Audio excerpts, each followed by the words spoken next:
My name is Jamison. Welcome to Jamison Corner. Hey guys, welcome to Jamison Corner, the video show for all things lo-fi, jazz hop, instrumental hip hop. This is the place to be. Let's get into the first topic. Ableton finally announced Ableton Live 11, and I want to talk about some new features that it has that matter to me. First thing, finally, we get comping. We can comp our takes. Any fan of Ableton knows that it's a tedious process to comp vocals or guitars or instruments. It's not as fluid and easy as it is on other DAWs such as Logic and FL Studio. But finally now we can record and separate and look at our takes and then paste and take sections from each take to make the perfect tape all seamlessly in the program. So I'm very excited about that. That's a big deal. Another thing I like is there's new instruments. We have the upright piano. We have some new string quartets. We have a brass quartet, which is perfect. I love to use strings and brass in my music, so I think that's good things. There's also a new hybrid reverb, which I think is dope, and it's created with some algorithms. So based off of how you're playing with real life instruments, it can fine tune and change, and also you can manipulate it in a whole ton of different ways. So I think reverb, which I love to use, I think will give you some really cool things and nice different sound design landscapes in creating your music. So I can't wait till it comes out. You can actually pre-order it right now to get it at a reduced rate if you have Ableton Live 10. So get on that before it's too late. I'm very excited for that. All right, next topic I want to get into is an artist spotlight, where every once in a while I want to showcase artists that I really like, and hopefully you, the listener and fan, will like them too. The artist I want to talk about today is Ruck, producer from Switzerland, one of my favorites. I discovered him a couple years ago when I heard the song Destination on, a lo-fi jazz hop instrumental playlist, and I was hooked into it immediately.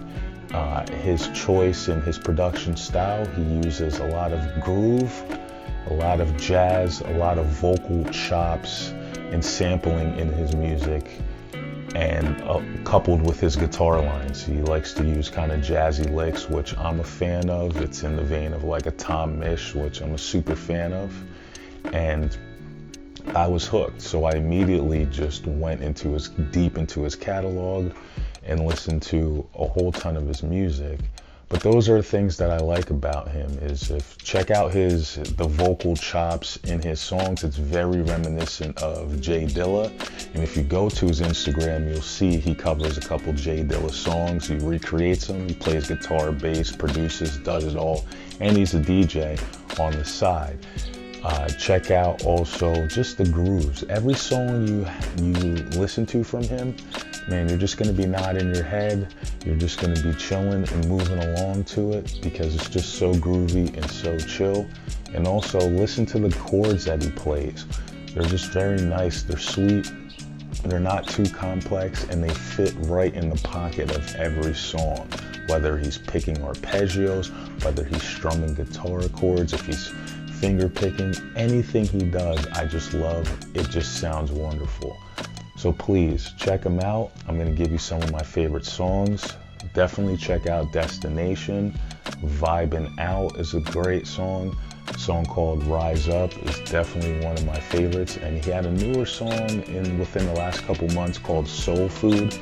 Super dope. Play it all the time. Again, listen to Ruck P. You won't be disappointed. All right, we're going to continue with the music, and what I want to do here is celebrate my new EP called Taking a Break. It just came out last week, and it's 4 songs of just chill music, and I've talked about it before, but my whole point with this EP was just to take a break from really producing and making each song pristine and clean and perfect. What I did was I just went with my gut as far as production went, If I needed to add compression to things, if I needed to EQ things, I did it. If I needed to add reverb or pan things, I did it. It was all just a gut feeling on how the music was created. So it's not the cleanest production style, but I liked it that way.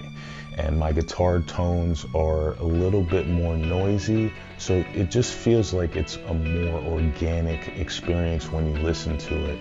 You can hear the mistakes and the flubs and just the sounds of the keys, the sounds of the guitars when they're being recorded from my mic.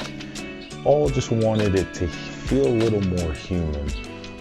Sometimes we get caught up in using so many different sounds that it starts to not feel as human. It feels a little more robotic, and that was the point behind this EP. So it's 4 tracks.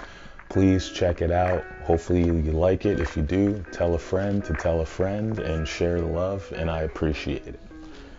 Okay, last topic of this episode, I'm gonna get into a bit of a producer rant. Over the last couple months, a thing that's been annoying me is other lo-fi producers who I don't really associate with or talk to on a regular basis only seem to come around when they have a new release and ask to be put on a playlist. And it really bothers me because I feel like there's no effort into building a relationship with each other. We're just always quick to look out for ourselves and try to get our streaming numbers up. I try to be put in a playlist where I think, honestly, with playlists, it doesn't do too much overall as building a fan base, because a lot of people are listening to playlists passively. They put it on in the background. It's something that just fills up the room with noise, and they might not know your song any different from the other song that plays next or the 50th song that plays. They just might like that sound or particularly like that song, but not know who you are. And I don't feel like overall I see a lot of producers giving the chance to show their face, create content, and just do things to stand out a little more in what I believe is a faceless genre. Because again, people just hear the music and they like it. They might not always try to find out who the person is and what their story is. So when I see an influx of people just wanting to just be on playlists and you don't hear from them at all, only when they have something to release, it really bothers me, because I'll go to their pages and their Instagrams or whatever, and you're not seeing anything about them.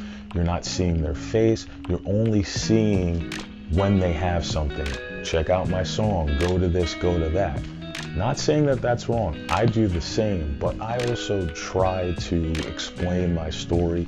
I want you to see my face. I want to create different content out there for you, because I want to break through this barrier of being in a faceless genre. Instrumental music is great and a lot of people love it and it's a great community, but I think overall the fan base likes the music and likes the playlist, but doesn't really know too much of the artist because they hide behind the music. Because we're not on stage singing, we don't have lyrics to our music, so I feel like sometimes that's an excuse not to show yourself. And to me, I don't like that. And what I'd like to see more is, if you're gonna release and you're gonna want to reach out to people for playlisting, have a conversation with people first. Talk to people, get to know people, show more of yourself on your own page for me to be more inclined to want to add you and want to talk to you. When you don't do any of that and you just come around every time you have a release expecting to be put on a playlist just to get your numbers up, I don't want to help you. Again, I like to help people who help themselves, and that's what's important to me. I'd rather grow and take time and develop relationships with people who listen and other producers who are doing the same, who want to work with each other and want to grow and show themselves, I'd rather do that than trying to just get on every playlist and just getting numbers up, because the moment you're off those playlists, then you're just gonna plummet. So that's my rant. We need to do better. You guys out there, you producers, you gotta do better. Show yourselves, tell people your story, and don't hide behind this wall of lo-fi and jazz hop. Break through it, show your personality.